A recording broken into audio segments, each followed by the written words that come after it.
Hi everyone, it's me, Miss Herring.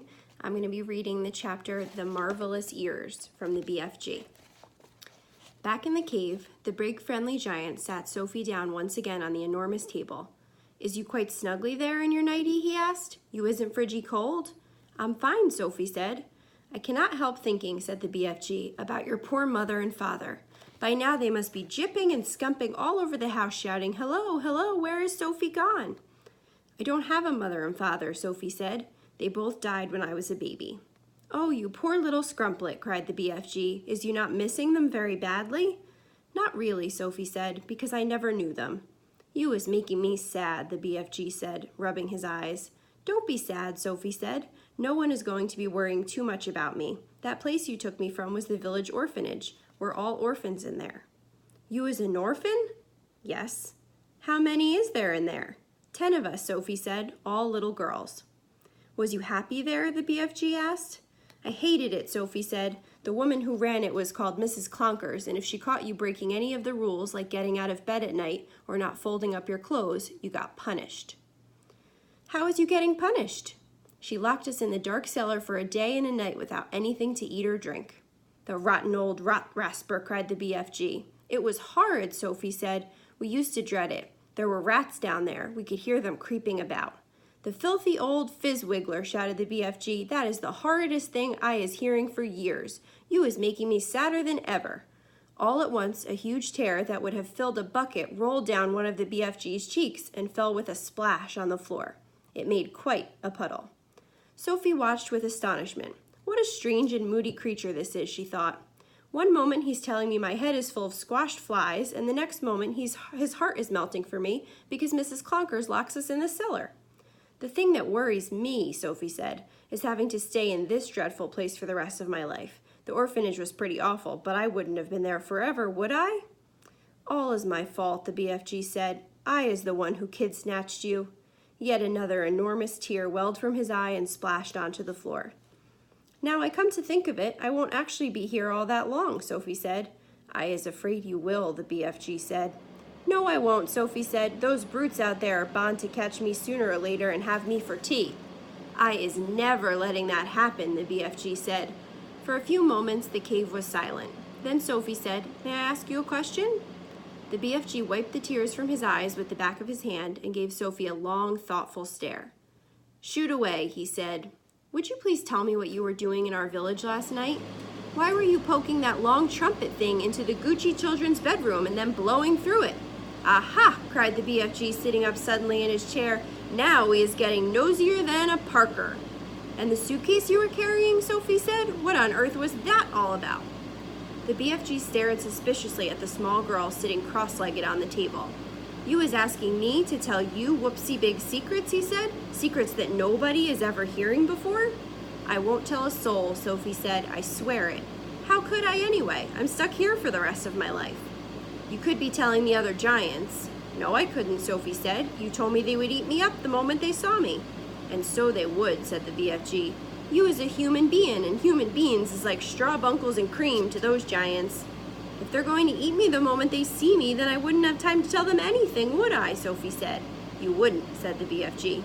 "Then why did you say I might?" "Because I is brimful of buzzburgers," the BFG said. "If you listen to everything I'm saying, you will be getting earache." "Please tell me what you were doing in our village," Sophie said. "I promise you can trust me." "Would you teach me how to make an elephant?" the BFG asked. "What do you mean?" Sophie said.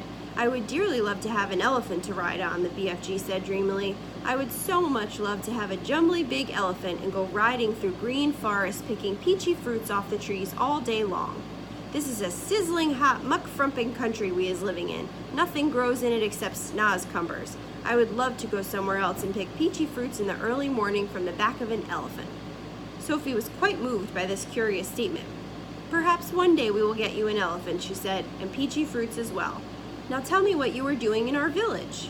"If you is really wanting to know what I'm doing in your village," the BFG said, "I is blowing a dream into the bedroom of those children." "Blowing a dream?" Sophie said. "What do you mean?"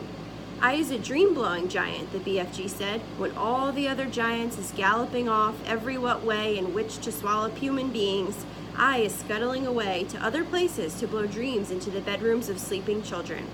Nice dreams, lovely golden dreams, dreams that is giving the dreamers a happy time. Now hang on a minute, Sophie said. Where do you get these dreams? I collect them, the BFG said, waving an arm towards all the rows and rows of bottles on the shelves. I has billions of them. You can't collect a dream, Sophie said. A dream isn't something you can catch hold of. You is never going to understand about it, the BFG said. That is why I is not wishing to tell you. Oh, please tell me, Sophie said. I will understand. Go on, tell me how you collect dreams. Tell me everything. The BFG settled himself comfortably in his chair and crossed his legs. Dreams, he said, is very mysterious things. They is floating around in the air like little wispy bubbles, and all the time they is searching for sleeping people. Can you see them, Sophie asked. Never at first. Then how do you catch them if you can't see them, Sophie asked. Aha, said the BFG. Now we is getting on to the dark and dusky secrets. I won't tell a soul.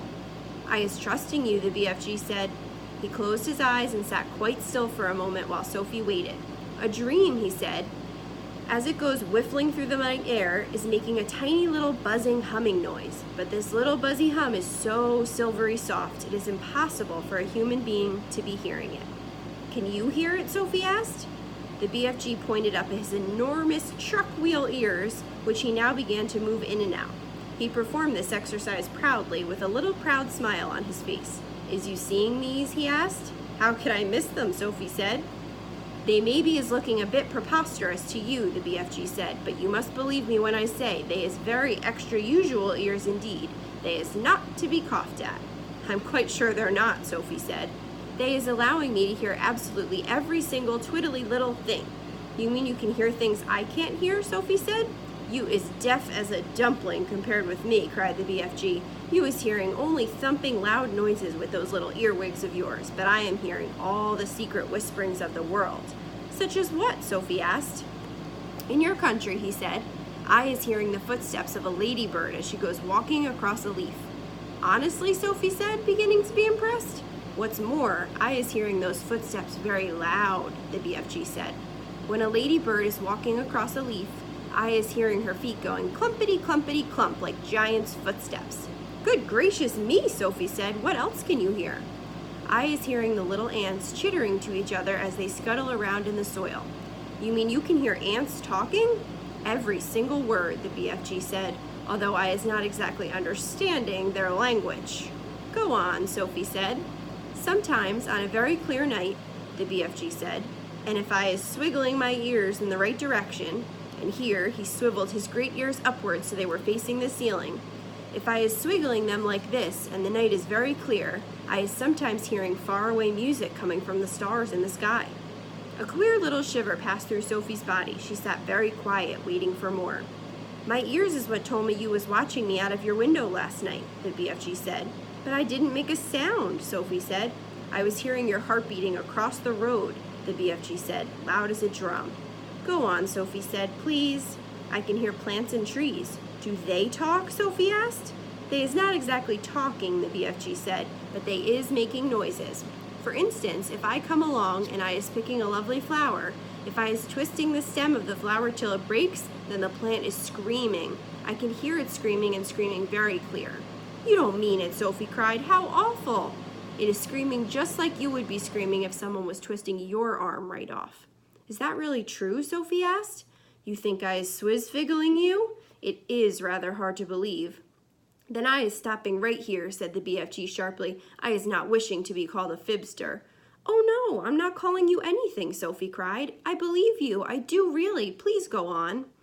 The BFG gave her a long, hard stare. Sophie looked right back at him, her face open to his.